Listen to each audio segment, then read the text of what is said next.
Welcome back to another technical deep dive here in the debug zone. Today we're tackling a big question and breaking it down with insights from other users. Hopefully this clears up some misconceptions and helps you get the answer you need. So buckle up, stay a little curious, and let's jump right in.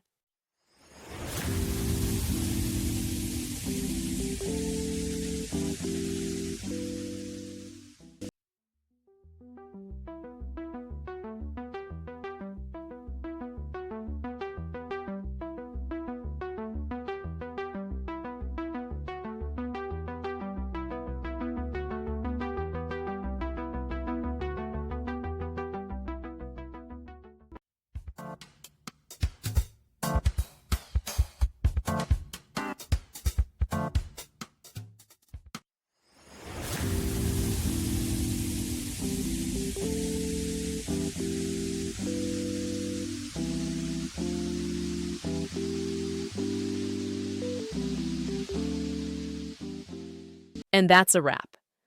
I hope you found the answer you were looking for. If you did, take a second to hit that subscribe button. It really helps out.